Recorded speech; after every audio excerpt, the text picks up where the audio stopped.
In Cedar Falls, Texas, a trauma therapist was about to shatter 15 years of family lies.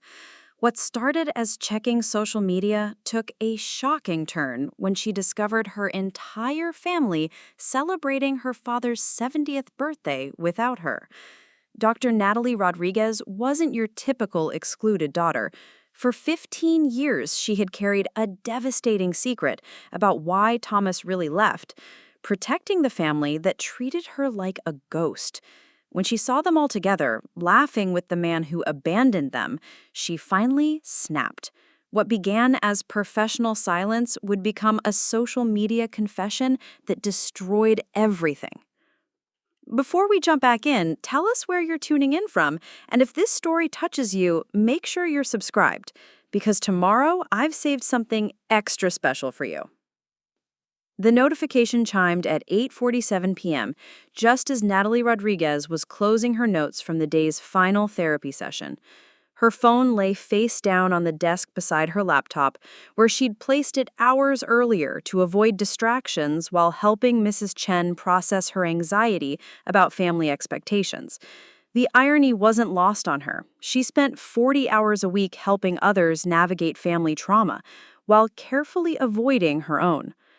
She reached for the phone with the absent-minded gesture of someone expecting work emails or appointment confirmations. The Instagram notification appeared innocent enough. Isabella Rodriguez White tagged you in a photo, but the preview image that loaded made her breath catch in her throat. There they were, all of them. The photo showed the back deck of the Rodriguez family ranch in Cedar Falls, the one her great-grandfather had built with his own hands in 1952.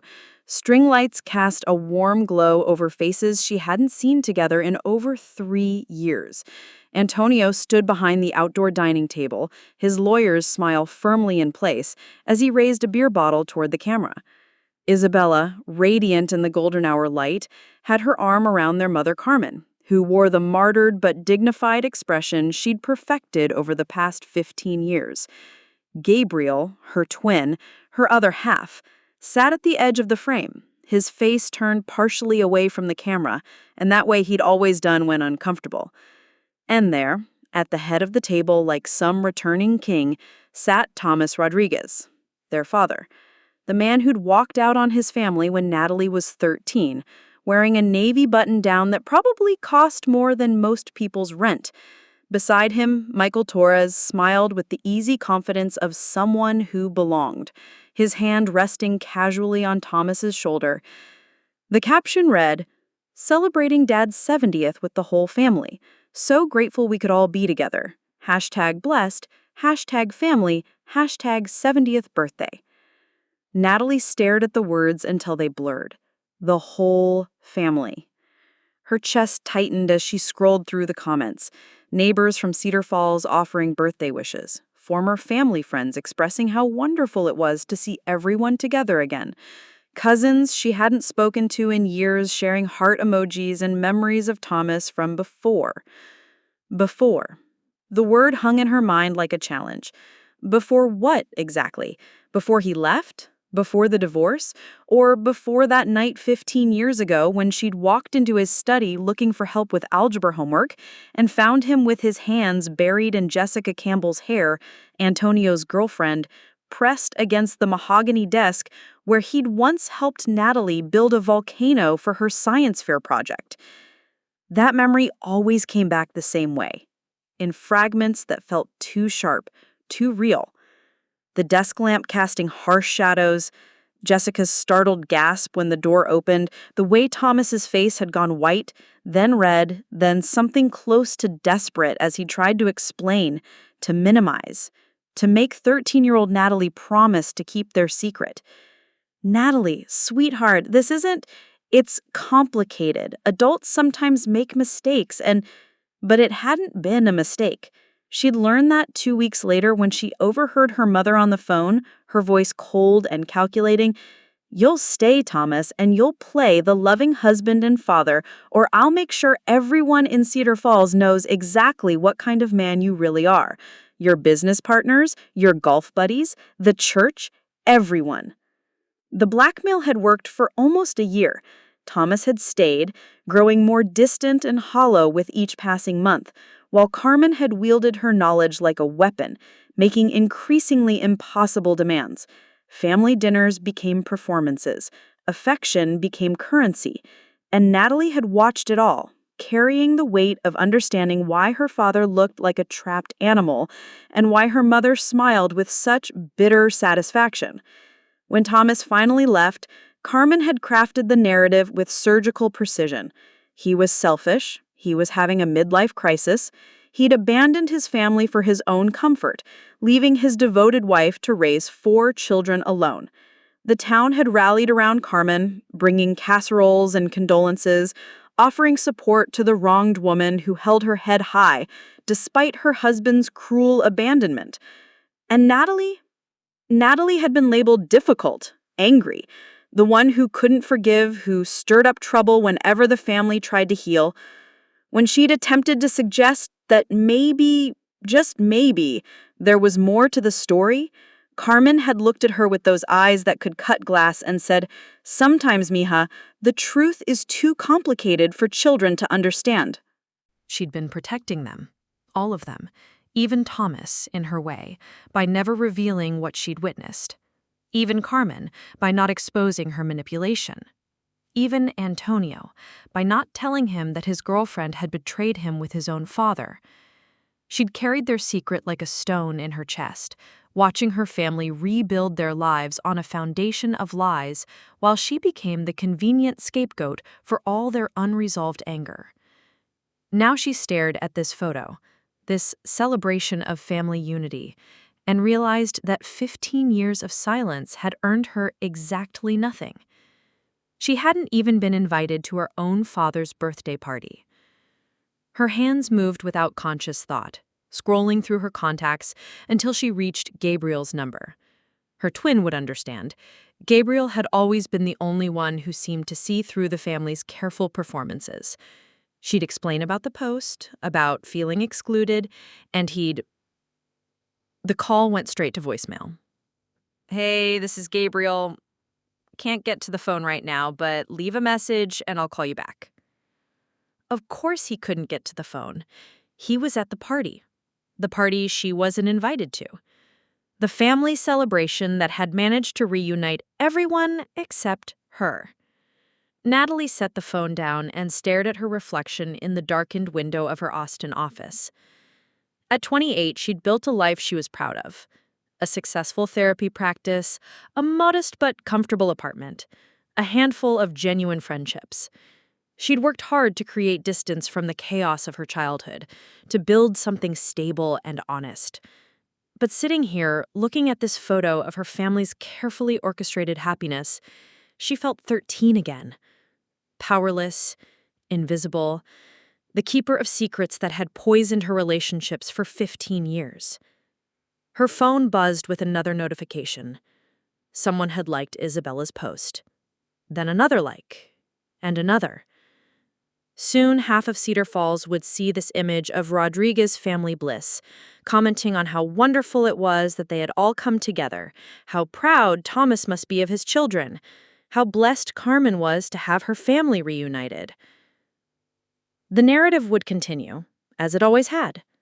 Thomas, the prodigal's father, welcome home. Carmen, the long-suffering mother, finally vindicated. The children who'd found their way back to forgiveness and love. And Natalie? Natalie would remain what she'd always been in their story. The difficult one. The one who couldn't let go. The one who wasn't invited to celebrate the family's healing. Except this time, she realized, she had something they didn't know she possessed. A voice. A platform. And 15 years of rage that had been carefully, professionally suppressed. She opened Facebook and began to type. "Interesting to see my family celebrating together tonight. It's amazing how selective memory can be when it comes to family history.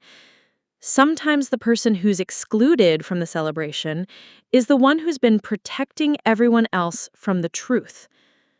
But maybe it's time Cedar Falls learned the real reason my father left 15 years ago." Her hand hovered over the post button. Once she pressed it, there would be no going back. The careful narrative her family had constructed would begin to crumble. The truth she'd carried for 15 years would finally have a voice. But as she stared at that photo, at Gabriel's uncomfortable posture, at Isabella's forced brightness, at Antonio's practiced smile, at her mother's triumphant expression, she realized that the truth had been silent long enough. She hit post. The notification went live at 9:23 p.m., sending ripples across Cedar Falls' social media landscape like a stone thrown into still water. By 9:30, her phone was buzzing with notifications. Comments, messages, shares. Natalie didn't look at any of them. Instead, she closed her laptop, grabbed her keys, and headed for her car. It was a 3-hour drive to Cedar Falls, but she'd driven it countless times in her dreams, in her nightmares, in her memories. Tonight, she was finally going home to tell the truth. The dashboard clock read 12:47 a.m. when Natalie pulled into Cedar Falls. Her childhood home sat dark against the Texas sky, but evidence of the celebration lingered. Empty beer bottles on the porch railing, Isabella's car still in the driveway beside Antonio's pristine BMW. Through the kitchen window, she could see the warm glow of voices carrying across the night air. She didn't stop, didn't park, didn't knock. Instead, she drove straight to Mel's Diner on Main Street, the only place in town that stayed open 24 hours. The same red vinyl booths, the same flickering neon sign that had buzzed through her teenage years when she'd come here to escape the tension at home. The waitress, Linda, according to her name tag, looked up from her crossword puzzle as Natalie settled into the corner booth. "Coffee, hun?" "Please." She pulled out her phone, scrolling through the explosion of notifications from her earlier post. 37 comments already. Messages from high school classmates, neighbors, people she hadn't spoken to in years. "Natalie, what are you talking about?" "Girl, spill the tea. We always knew there was more to that story." "This is family business. Take it down." That last one was from Antonio. She opened Facebook again and began to type. "For 15 years, I've watched my family rebuild their lives on a foundation of lies, while I became the scapegoat for everyone else's unresolved anger.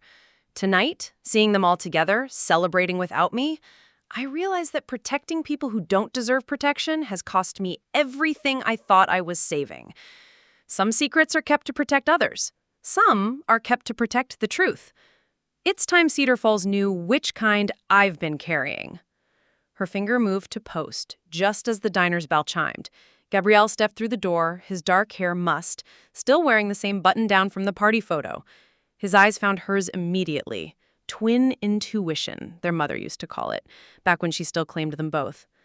"Natalie," he slid into the booth across from her, his movements careful, measured. "I saw your post." "Which one?" "Both." He accepted coffee from Linda without taking his eyes off his sister. "What are you doing?" She studied his face. The same sharp cheekbones she saw in her own mirror, the same dark eyes that had watched their family fracture from the inside. But where her anger had crystallized into action, Gabriel's had turned inward, making him quieter, more observant. "I'm telling the truth," she said simply. Whose truth? The question hung between them like a challenge. Gabriel had always been careful with words, never quite committing to any narrative completely. It's what had kept him in the family's good graces while she had been gradually excised from their gatherings. The truth about why he really left Gabriel, the truth about what Mom did after she found out, the truth about why I've been the family problem child for 15 years. Gabriel's hands wrapped around his coffee mug, steam rising between them. I always knew something wasn't right with their story. The timeline never made sense.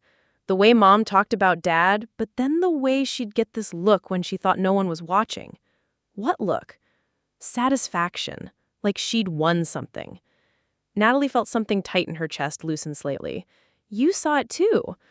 I saw a lot of things. He paused, choosing his words carefully. I never pressed because I was afraid of what I'd find. Her phone buzzed with the text from Antonio. Where are you? We need to talk. Now. Then Isabella. Nat, please, whatever you think you know, we can work this out as a family. Then, surprisingly, her mother. Mija, come home. We'll discuss this properly. Gabrielle read the messages over her shoulder. They know you're here. Small town. Someone probably saw my car. Natalie took a screenshot of the messages and added them to her next post. Look at this. 15 years of treating me like I don't exist, and now suddenly they want to discuss this as a family, now that their narrative is threatened? Maybe they're scared, Gabrielle said quietly. They should be.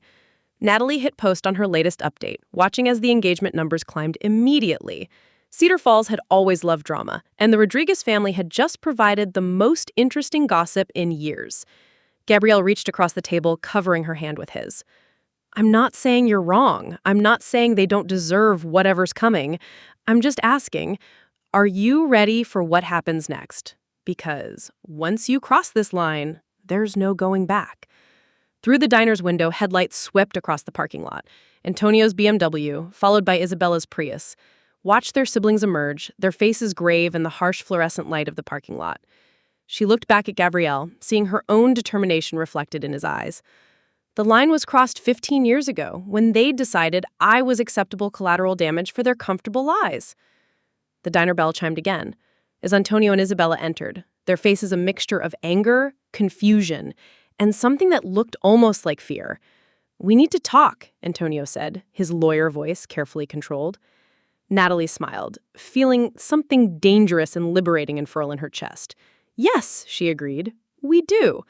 The silence stretched for 30 seconds before Antonio slid into the booth beside Gabriel, forcing his twin to move over. Isabella remained standing, her arms crossed, looking between Natalie and the diner's other patrons. Old Pete at the counter, two truckers in the back booth, Linda pretending not to watch while refilling sugar dispensers. This is a public place, Isabella said, her voice tight. Can we please? That's the point. Natalie's tone carried the same calm she used with clients, but underneath it was steel. 15 years of private family meetings where my voice didn't matter? I think public works better. Antonio pulled out his phone, scrolling through her posts. 63 comments on the last one. Natalie, do you understand what you're doing to our family's reputation? Our family's reputation was built on lies. That's not... Isabella started, then stopped as the diner's bell chimed again.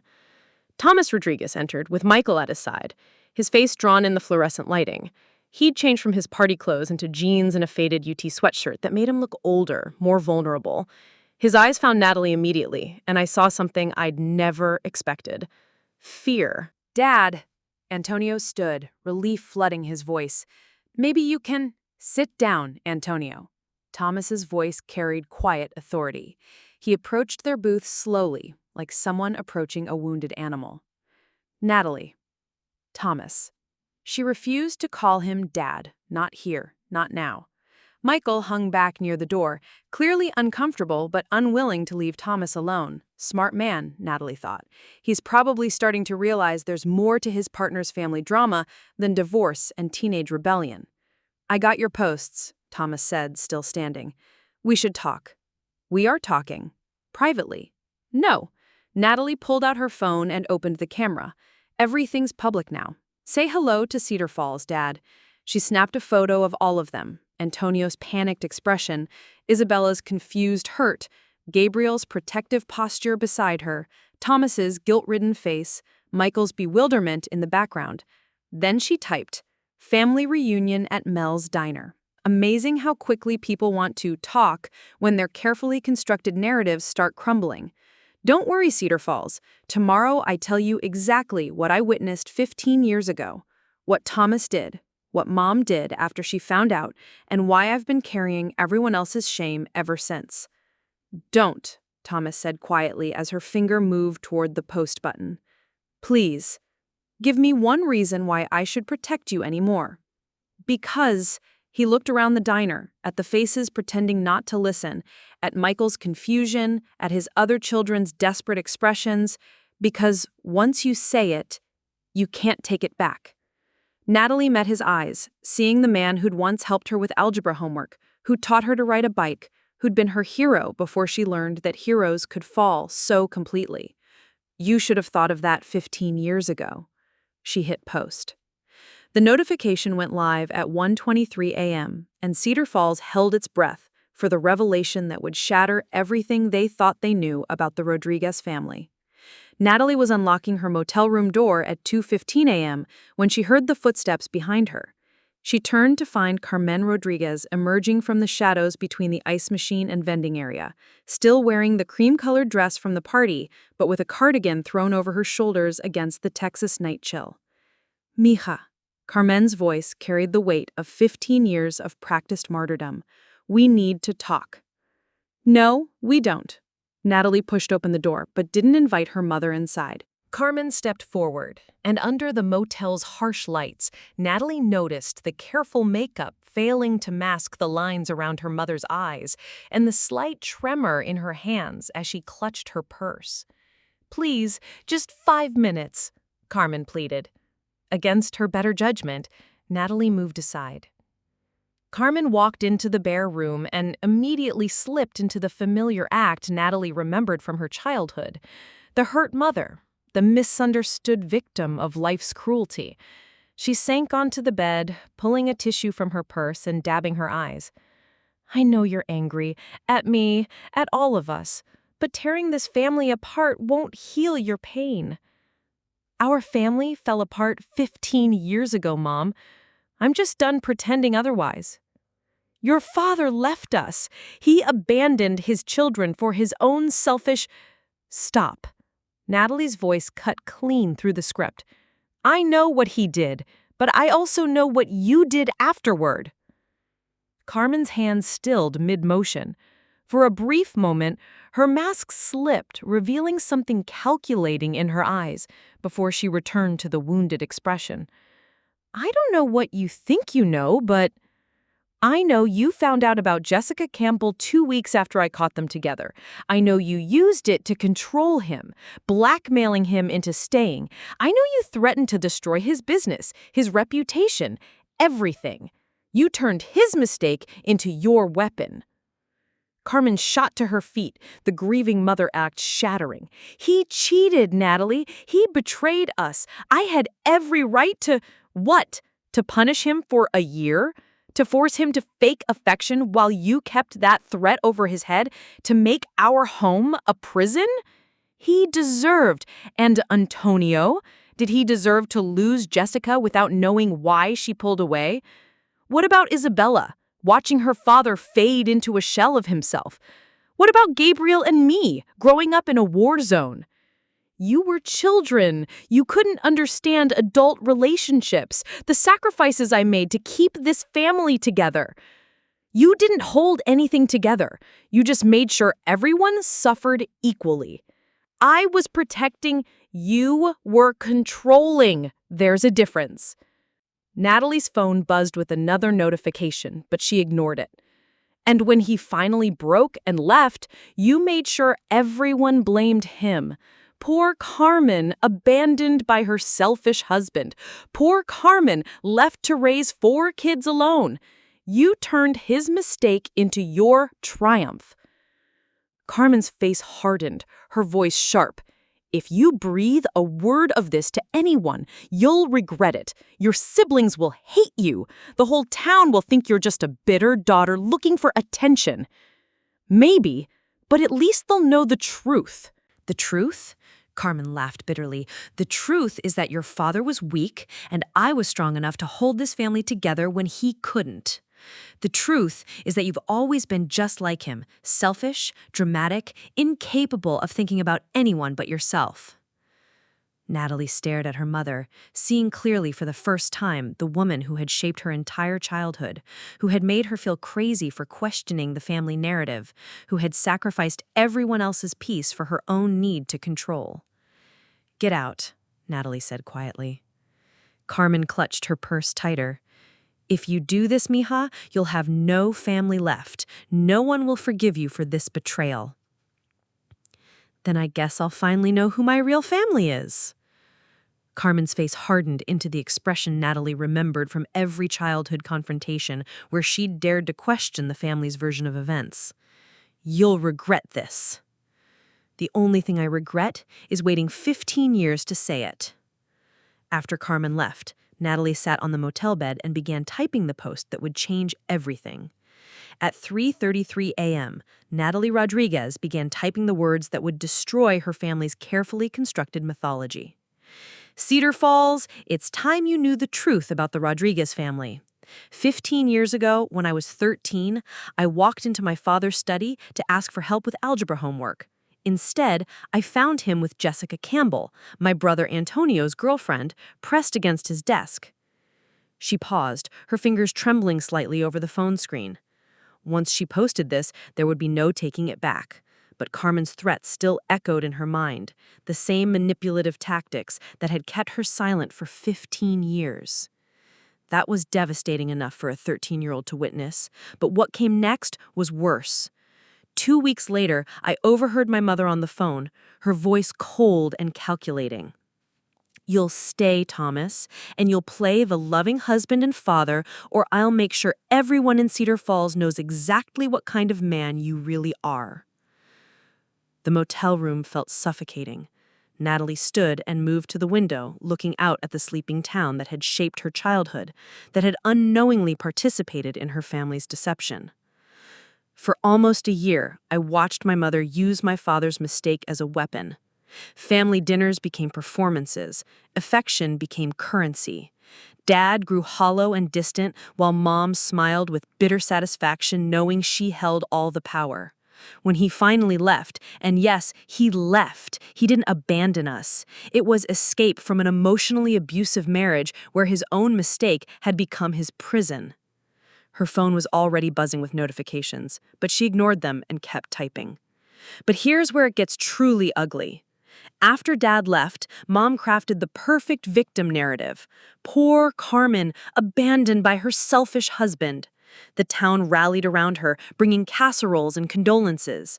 And me? I became the difficult one, the angry daughter who couldn't forgive, the troublemaker who stirred up problems whenever the family tried to heal. I kept silent to protect everyone. To protect Antonio from knowing his girlfriend had betrayed him, to protect Isabella and Gabriel from understanding the true toxicity of our home, to protect Dad from having his business and reputation destroyed, to protect Mom from being seen as the manipulator she really was. But tonight, seeing them all together without me, celebrating their reunion built on lies while I remained the convenient scapegoat, I realized that protecting people who don't deserve protection has cost me everything I thought I was saving. Jessica Campbell broke up with Antonio 3 weeks after the incident, and he never knew why. Dad's business suffered anyway because Mom made sure to spread just enough doubt about his character to damage his local relationships. And I've spent 15 years being treated like the family problem while carrying everyone else's shame. The truth is complicated. Dad made a terrible choice, but victims can become abusers, and the person who tells the truth isn't always the hero. Sometimes they're just the one who finally got tired of carrying everyone else's lies. Cedar Falls, meet the real Rodriguez family. We're messier than you thought. She hit post at 4:17 a.m., and by 4:30, her phone was exploding with notifications as the town woke up to a truth 15 years in the making. The silence she had maintained for so long was finally irrevocably broken. By 7 a.m., Cedar Falls was awake and talking. Natalie's post had been shared 43 times, commented on 112 times, and screenshotted countless more. She watched from her motel window as pickup trucks lingered longer than usual at the stoplight, drivers leaning toward passenger windows in animated conversation. The morning joggers had clustered into small groups, phones out, voices carrying across the quiet streets. Her own phone had become impossible to manage. 3 missed calls from Gabriel, 7 from Antonio, 12 from Isabella. Carmen hadn't called at all, but she had sent a single text at 5:47 a.m. "You've destroyed us all." The first real response came from an unexpected source. Jessica Campbell, now Jessica Murphy according to her profile, had commented publicly, "Thank you for your courage, Natalie. I've carried guilt about that night for 15 years. I was young and stupid, but I never knew about the blackmail. I'm sorry for all of it." That comment had triggered an avalanche. Other town residents began sharing their own observations from 15 years ago.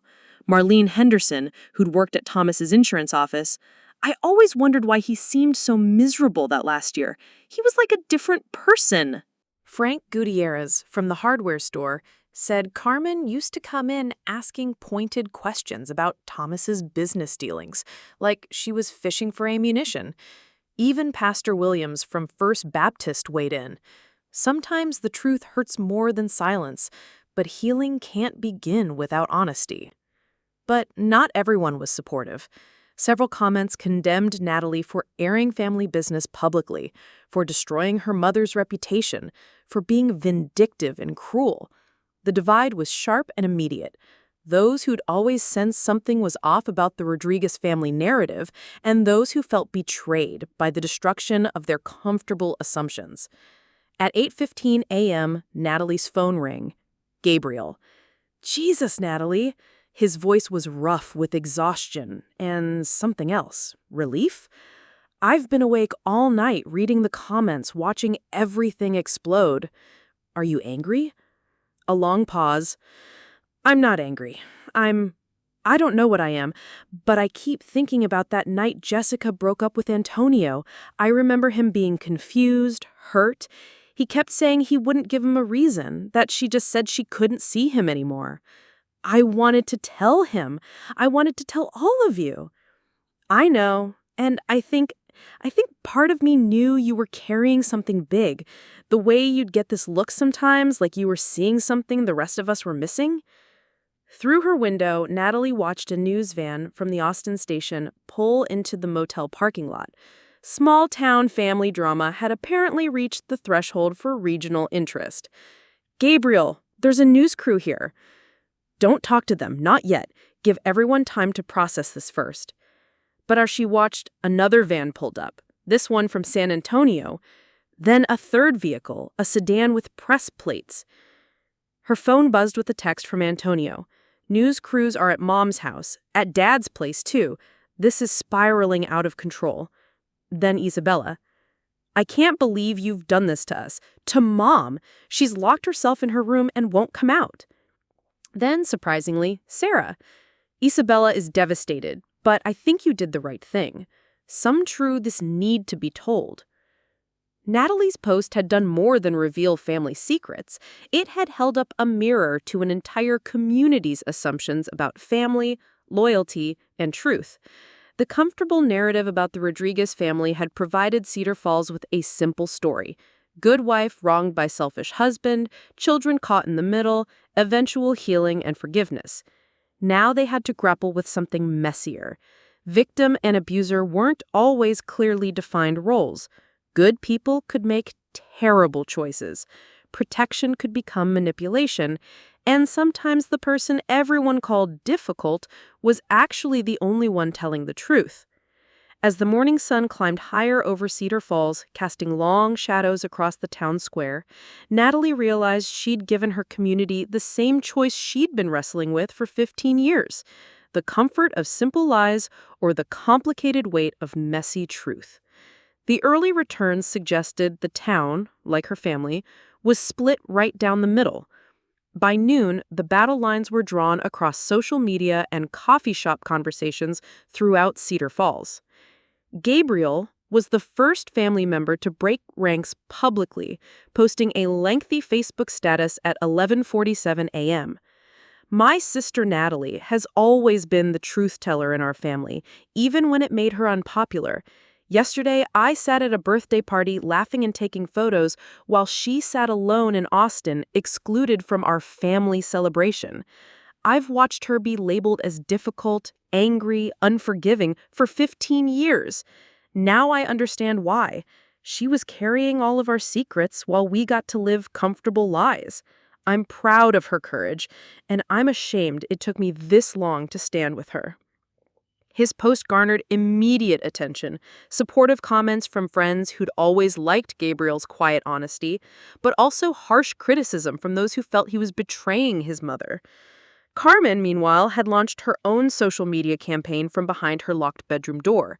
Her posts painted Natalie as an unstable daughter seeking revenge, a troubled woman who twisted childhood memories into vindictive fiction. She shared old photos, Natalie at various family gatherings over the years, looking sullen or uncomfortable, with captions about how some children never learn to forgive.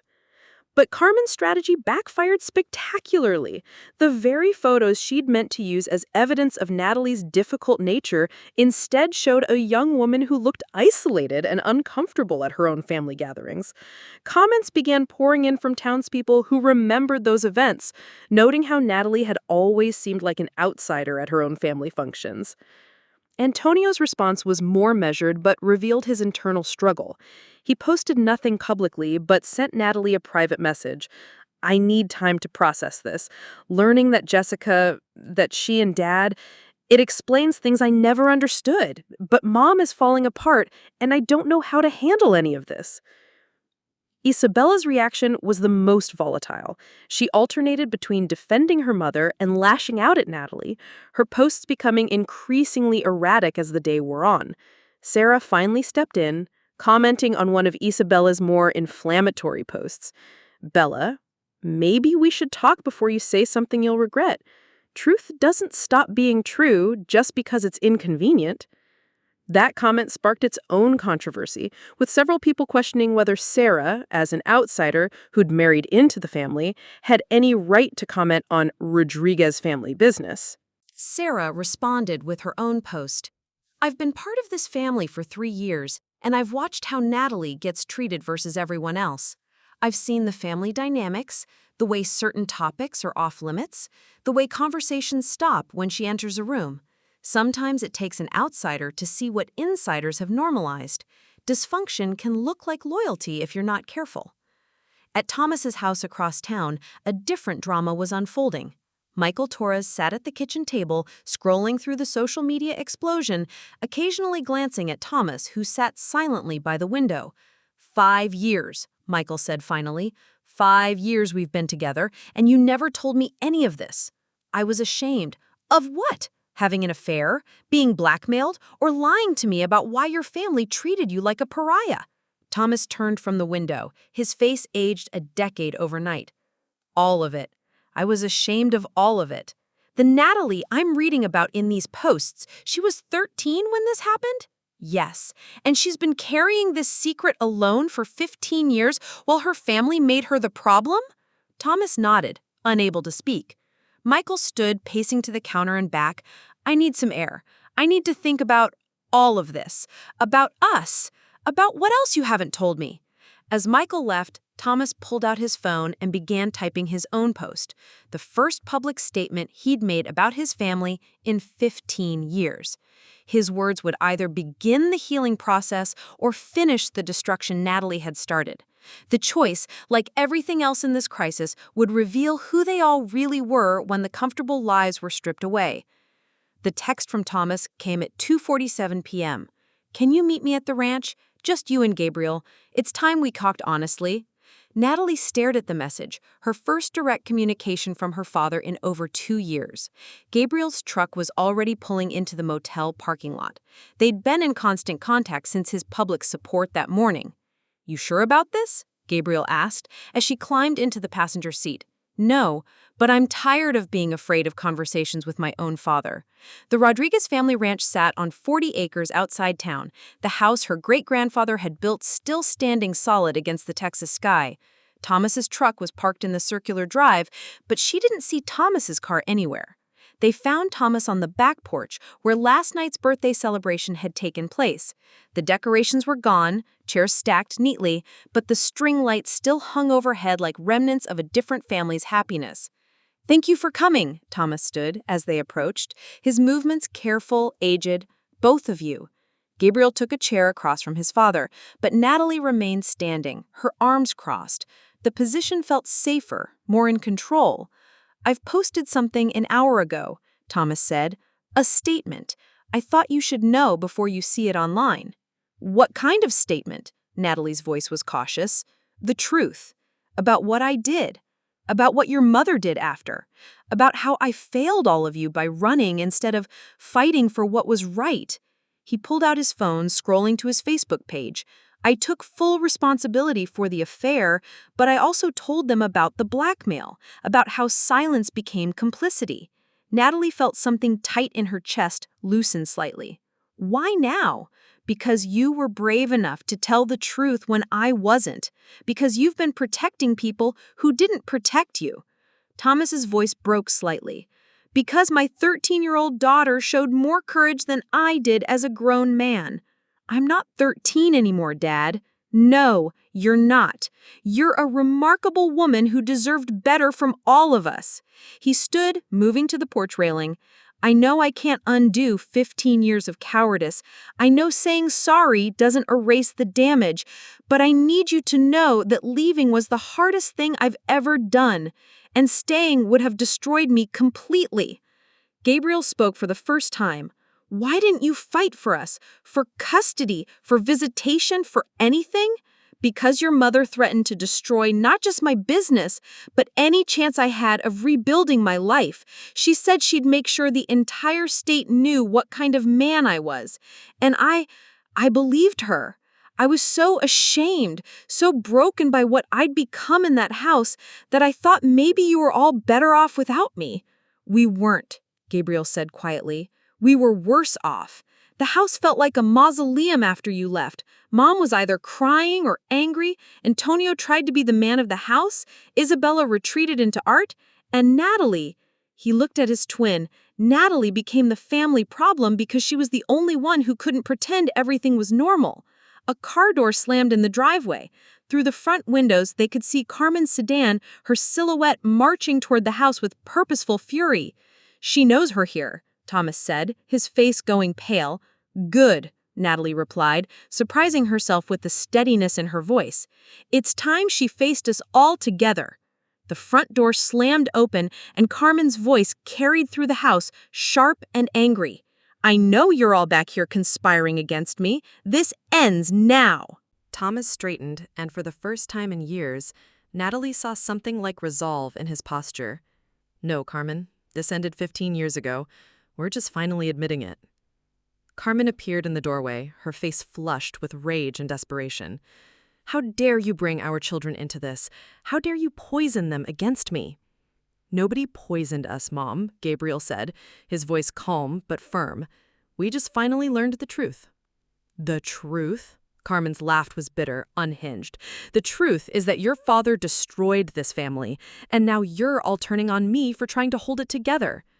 Natalie stepped forward, no longer the 13-year-old girl who'd been silenced by adult complexity. The truth is that you turned Dad's mistake into everyone's punishment. The truth is that you've spent 15 years making me the villain for refusing to participate in your victim fantasy. For the first time in her life, Natalie watched her mother's control completely crumble and realized that the power Carmen had wielded over their family was only as strong as their willingness to believe in it. Carmen's face went through a series of expressions: rage, disbelief, and finally something that looked like genuine fear as she realized her usual tactics weren't working. For the first time in 15 years, her children weren't backing down, weren't apologizing, weren't rushing to comfort her or manage her emotions. You're all ungrateful, she said, her voice rising to a pitch that made Natalie remember childhood arguments. I sacrificed everything for this family. I stayed when your father left. I raised you alone. I kept us together. You didn't keep us together, Mom, Gabriel said, his quiet voice carrying more authority than her shouting. You kept us trapped. There's a difference. I won't listen to this.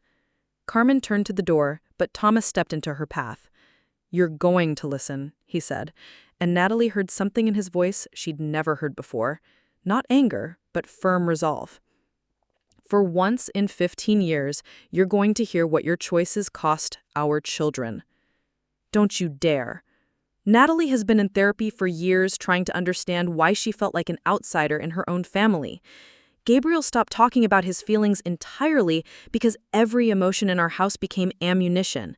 Antonio became obsessed with keeping peace because conflict meant someone got destroyed. Isabella built a fantasy relationship with me because the real one was too complicated to process. Carmen's composure was fracturing completely. I was protecting them from knowing what kind of man their father really was. You were protecting yourself from accountability, from admitting that you chose revenge over healing, control over love. I loved this family. You loved controlling this family, Gabriel corrected. Love doesn't weaponize mistakes. Love doesn't turn children into emotional hostages.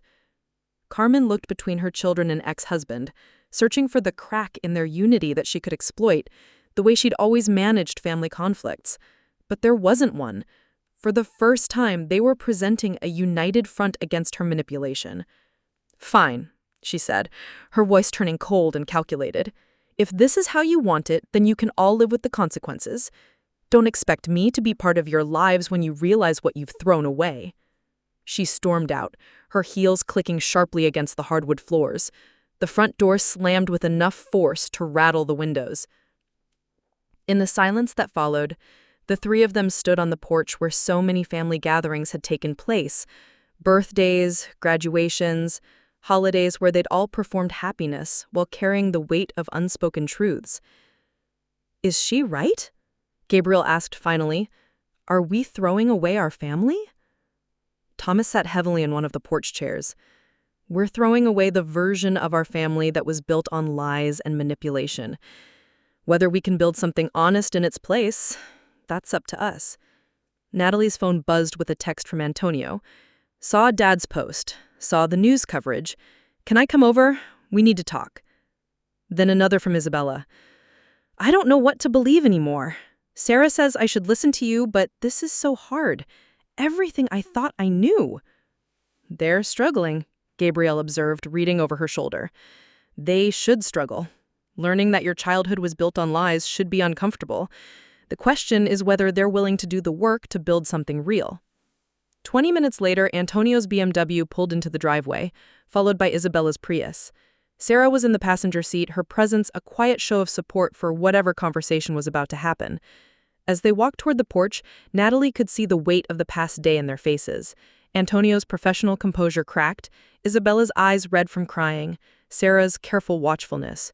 "I need to apologize," Antonio said before he'd even reached the porch steps, "for excluding you from the party, for years of treating you like the problem instead of asking why you were always angry, for not questioning Mom's version of events when I should have known better." Isabella hung back, clearly struggling. "I don't know how to process any of this. Dad wasn't the man I thought he was, but Mom wasn't either. And you—" She looked at Natalie with something between hurt and growing understanding. "You've been carrying this alone for 15 years. "I had to," Natalie said simply, "because everyone else was too invested in the comfortable lie to handle the complicated truth." "So what happens now?" Sarah asked, her practical nature cutting through the emotional complexity. "Do we keep pretending the past didn't happen, or do we figure out how to be a real family?" As the sun began to set over the ranch, painting the sky in shades of orange and pink, the Rodriguez siblings faced a choice their parents had never given them: the chance to build relationships based on truth instead of performance, honesty instead of manipulation. It wouldn't be easy, but for the first time in 15 years, it felt possible. 6 months later, Natalie's phone buzzed with a text from Gabriel. "Sunday dinner at the ranch? Dad's making his famous fajitas. Sarah's bringing dessert." She smiled, typing back, "I'll be there." The Rodriguez family gatherings looked different now, smaller, with Carmen's absence creating space for genuine conversation rather than performed harmony. Thomas had started therapy, working through decades of guilt and shame with the same therapist who'd helped Michael process the revelation about his partner's hidden past. They were rebuilding their relationship slowly, honestly. Antonio visited Natalie in Austin monthly, their conversations no longer filtered through family politics. Isabella had started her own therapy, learning to love people as they were, rather than as she wished them to be. Her art had taken on new depth, exploring themes of truth and illusion. Carmen remained largely isolated, her victim narrative no longer accepted by her children or community. She'd moved to San Antonio, starting fresh where no one knew the Rodriguez family story. Cedar Falls had moved on to new gossip, but the town's understanding of family dysfunction had evolved. Sometimes truth-telling destroys relationships that were never really healthy to begin with. Sometimes it clears space for authentic connection. As Natalie drove towards Cedar Falls that Sunday, she realized she was finally going home to a family that knew who she really was and chose to love her anyway.